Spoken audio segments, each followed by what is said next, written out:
We hear from a lot of people who have been deeply wounded by parents, by family, by friends, by those in the church who claim to speak with God's voice. Deep wounds, physical, spiritual, emotional wounds. Sometimes there is an apology from the person who did the wounding, but sometimes that is just not enough. Does an apology mean we have to reconcile? Absolutely not. We're often made to feel guilty, but we know that sometimes an apology is just not enough. Would it be okay if I were to tell you that I am afraid someday? So I call you up and you call me down. Would it be okay? Well, hello and welcome to the FreedHearts podcast. We're so glad you're here. My name is Robert Cottrell, and I'm here as always with Susan Cottrell. Yay! Yay! Don't forget, subscribe. Woo! If you would, go ahead and we'll wait. Okay. Thank you. Subscribe, share. It's okay. We'll wait. Okay, go ahead. And then support us if you'd like to. You can find out all the information on that at the website, freedhearts.org, or on the Buzzsprout website as well. And also, if you're on Apple Podcasts, this is really important because it really helps with algorithms and stuff. If you're listening on Apple Podcasts, just go ahead and click that 5 stars right there and rate us, and that really makes a difference. It really, really does. Thank you so much. And please connect with us and all we do. We have a lot of resources as well as vibrant community. If you're a part of the LGBTQ plus community, if you're a parent, if you're an ally, if you're a chosen family, we have lots of stuff for you. All of that is at freedhearts.org. And you can email us at hello lady.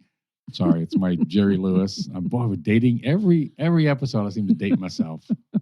And explain your jokes. You should see the face I'm getting. Okay. Connect with us at hello@freedhearts.org.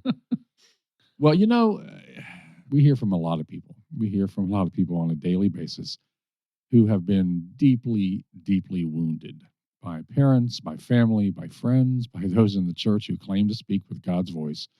And these are deep, deep wounds, physical, spiritual, emotional, and healing work needs to be done for the one who's been hurt, period. I mean, that's just a given. And we hope that you're getting that and we're helping with that in any way that we can.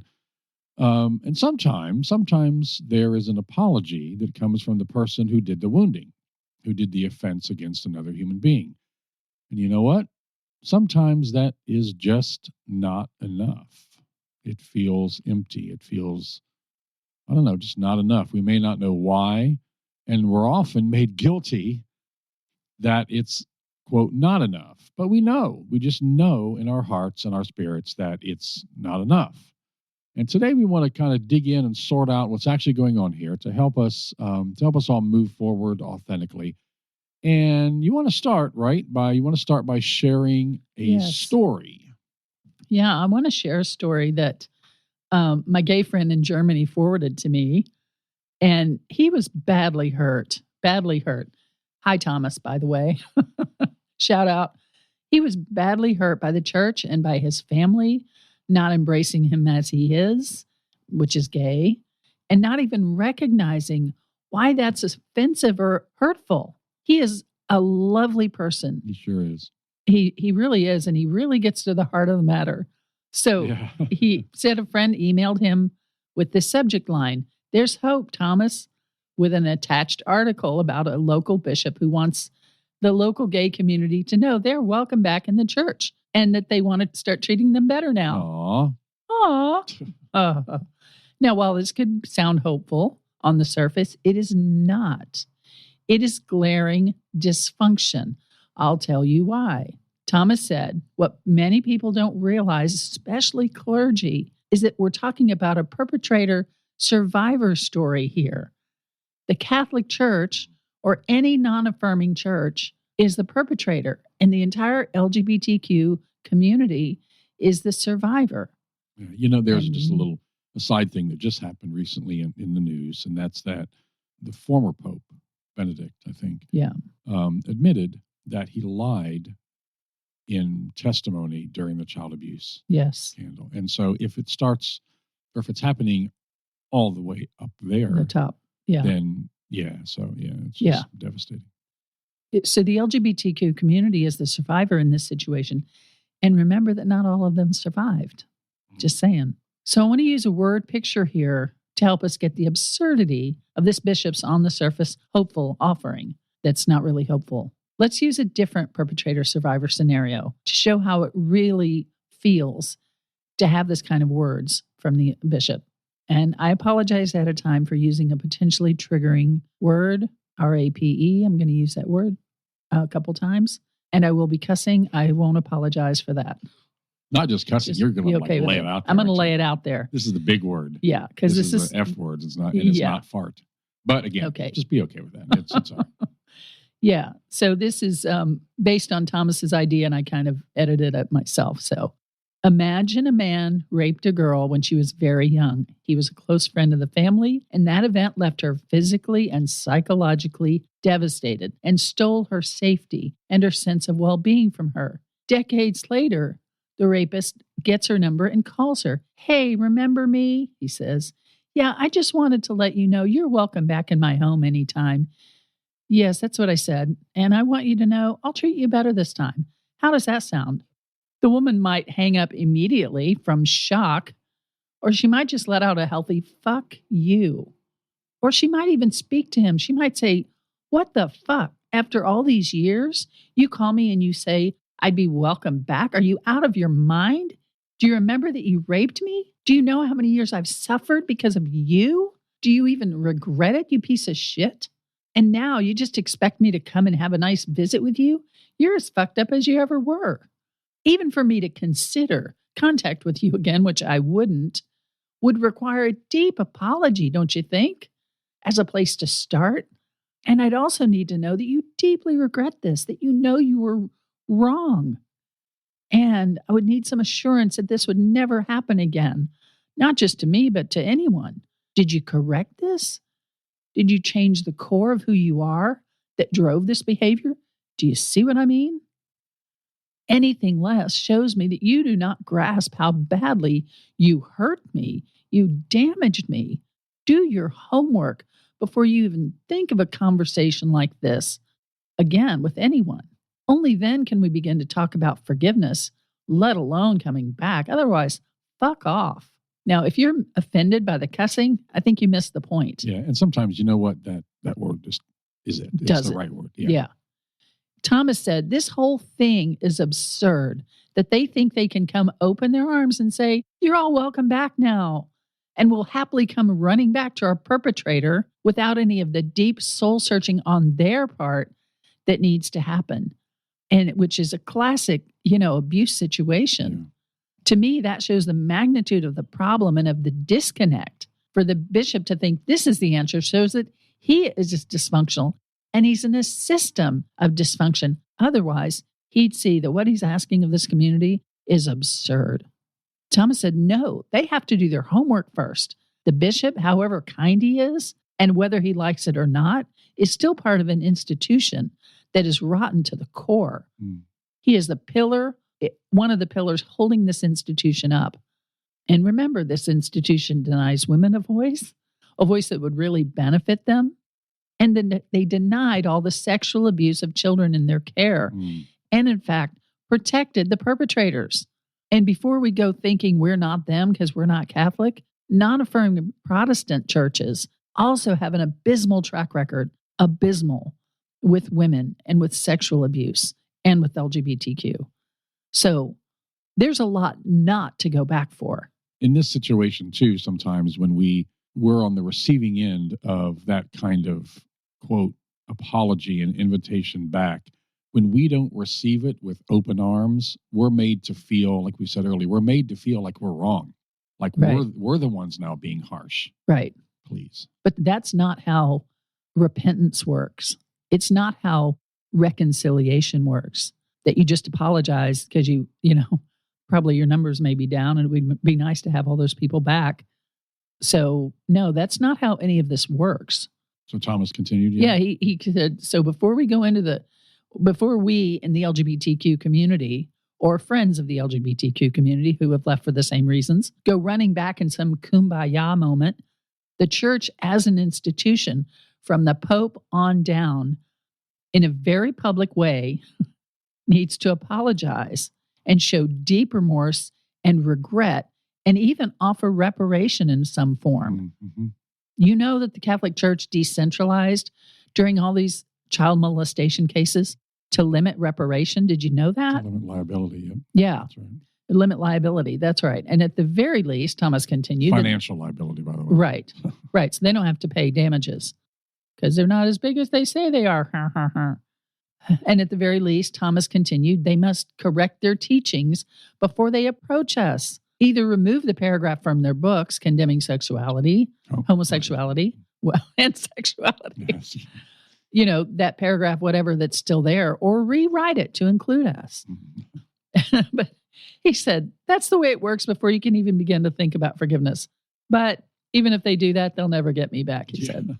You know, I think that's fair. I mean, I think that's fair. Yes. I mean, there's such a focus on the institution here in this situation, or protecting the, quote, bigger picture of the church, the local church, the institution, the family, whatever, that there's a complete lack of understanding of the damage that they've caused people that are subject to that institution or that family. Yes. You know, as it's like, your physician, heal thyself. Set aside your judgment of people like LGBTQ people whom you don't even understand. Instead, recognize your own deeply entrenched systemic dysfunction that has devastated countless people. Yes. Do your own hard work, the soul searching, process the deep regret for the damage you've caused in whatever way you've participated in it. Own it. Apologize for it. Make reparations. Don't just breeze past all that and say, you can come back now, we'll be nicer. You need to do the painful work of seeking forgiveness of those you harmed and own up to your transgressions, your own sins. People may wonder why this is so big or hard, or why it's connected, why we make the analogy of child molesting, or any molesting. But I remember when I was a kid, there was a child molester in the neighborhood, and I loathed him because I knew what he was doing was not right. I don't think he molested me. I don't remember that. But I knew there were boys in the neighborhood he was molesting, and girls. And I thought, man, if I could see him today, I'm sure he's dead now.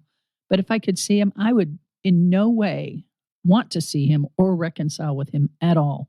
But I would, if I had a chance, tell him what an awful, awful, damaging thing he's done and how devastating his actions were. And I think that's what the seriousness here is not understood by clergy that have participated.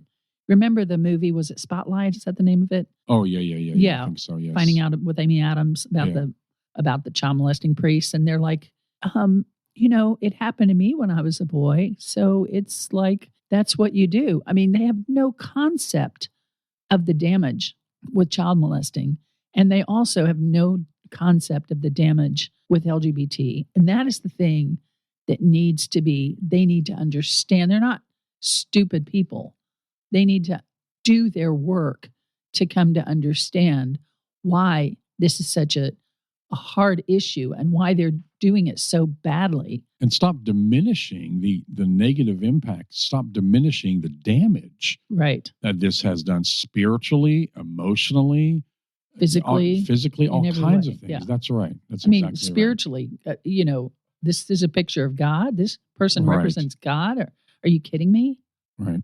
So Thomas said, my brother in 2017 decided he wanted a better relationship with me after years of being a jerk towards me, making me feel horrible about being gay. He said to me as we sat in his car one afternoon, you know, I just want bygones to be bygones and to move past this. And Thomas said, at the time, I was moved and I welcomed this step. Yeah, as you do. But afterwards, I realized he never actually once admitted he was wrong or hurtful or owned up to the awful things he said and did. And it always bothered me. Well, yeah, it bothers you because we're so bad as a culture at really admitting when we've egregiously hurt someone, even recognizing it. But you're not wrong if you don't just embrace someone's, oh, let's move past this old buddy, old pal. with no admission of pain caused or damage done. That is not healing. That is Right. not reconciliation. Yeah, and that's, I think, the distinction here, and that's where we want to kind of, so what do we do when we're in this situation? And you can forgive somebody for your own peace. Right. If someone gives you an apology, you can forgive for your own peace and well-being. Or even if they don't, you can forgive. That's right. That's right. For your own peace and well-being. An excellent point. Yes. But to reconcile the relationship is a different conversation. Yeah. Completely different conversation. Don't get those things mixed up. To reconcile requires admission of a wrongdoing, apologizing, even making amends. Do not be guilted into, well, you should be over it. No, you shouldn't be over it. You shouldn't be over it. They should be over their own ego that keeps them from admitting that they were wrong and apologizing. That's right. That's exactly right. And whether you're LGBTQ in a heteronormative culture, or a Black person or other person of color in a white dominant culture, or a woman in a patriarchal culture, you are not the one who needs to bend. Amen. To accommodate. And we're invariably the ones asked to do so. No, it's the perpetrator who needs to make the move. The person up power from us. A real move, an admission of wrong and harm caused and an apology and reparation before reconciliation is on the table. First things first, the big pieces first. Then after all that, we can talk about reconciliation or not. But it's like asking the kid who's been beaten up to forgive the kid who beat him up with nothing happening to that kid. If an interaction, around this with someone who's hurt you feels incomplete, it probably is. If it feels disingenuous, it probably is. And if you feel like you need to pause any reconciliation efforts, you probably do. This is not on you. And when the marginalized communities who've been pushed to the margins are told they're too demanding and they should take the hand offered to them, that's wrong. That's a conditioned response. The over-apologizing is a conditioned response. No, it's the dominant culture who've had the run of the playground for a very long time, who never learned to apologize. They're the ones who need to apologize. This is not on you. It's like they want to keep this when even they do take a step of apology. They want, especially the institutions or the family, and the institutions could be your local independent church or the bigger church. Yeah. But even when they take the step to apologize, it's almost like they want to keep it just between us. Yes. And that's probably a pretty red flag that they're just trying to move on from this instead of making systemic changes. If their hearts were really moved that they were wrong, they would never understood the gravity of what they've done. They would never, ever, ever, ever, ever, ever, ever want this to happen to somebody again. And so that takes big changes within the family, within the church, within the institution. And if they're not willing to make this public, admission and remorse and change, then there's probably something else at play here. They just want to appease you and have this just stay quiet. No, it's true. And I think it reflects on, I don't want to see myself as a bad person, so I'm going to apologize and reconcile, but really sweep it under the rug, move past it quickly instead of really having a come to Jesus moment, so to speak. So, and I want to encourage you, listeners, to do your own healing work for your own sake, but don't take on false reconciliation to keep the peace. Yeah, this is not on you. This is not on you. Do not be shoved, guilted, tricked into reconciliation or letting bygones be bygones in order to maintain the status quo, to let the quo remain standing.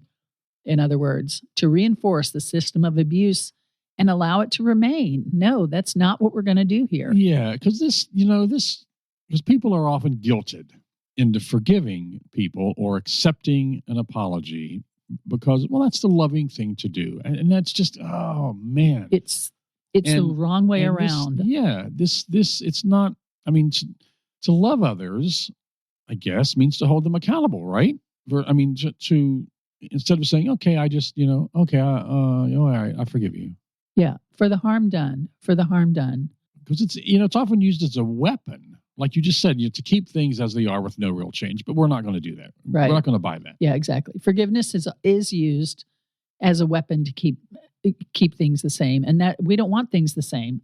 We don't want this happening to other people. Yeah.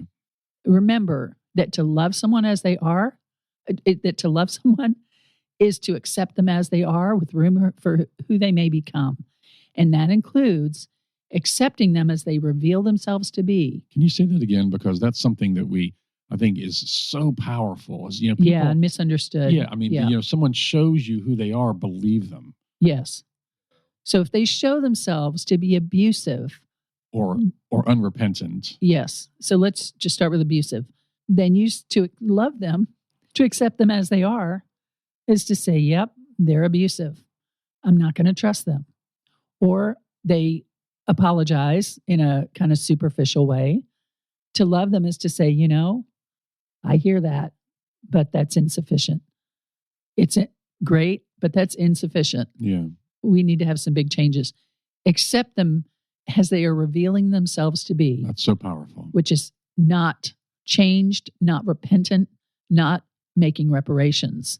You don't have to reconcile with unrepentant or unchanged people. Say that again. You don't have to reconcile. We talked earlier about the difference between, receiving or forgiving someone, which is for your own benefit, and reconciling. Those are two very different which things. Is resuming or starting anew some kind of relationship, and that you are not obligated to do that at all. If you do it, it's a choice, and it's a choice based on you feeling safe and protected, not based on guilt or keeping things in place the way they, maintaining peace. It's not maintaining peace. And sometimes when an apology is not enough is when there's this added guilt or pressure to reconcile. Yes. And again, you don't have to reconcile with unrepentant or unchanged people. You don't have to trust untrustworthy people.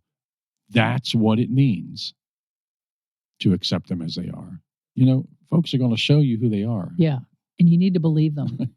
You need to believe them. Yeah. Oh, we love you so much. Yeah. We really do. Self-care. We talked last week about self-care, and this is more self-care. And it means caring for yourself. And that's good for everybody. That's good for everybody. Yeah. Yeah, it's what you deserve. We love you. Oh, we love you. Always, always, always. Yeah. That's why we keep showing up with such passion. Because we want to be there for you and protect you. Yeah. Please do connect with us. We love you very much. All right. See you next time. Bye. Would it be okay if I were to tell you that I am afraid someday? So I call you up and you call me down. Would it be okay? You've been listening to the Freed Hearts Podcast. We have extensive resources and vibrant community for you at www.freedhearts.org. Just come say hello. And if you have questions or issues or comments about the podcast, things you'd like us to talk about, reach out to us at podcast@freedhearts.org. The music is provided by Hannah Cottrell, our daughter, the Grammy-nominated Saint Sinner, and you can find out more about her at heysaintsinner.com. Please share this, subscribe, and follow on your favorite platform, and thanks for listening.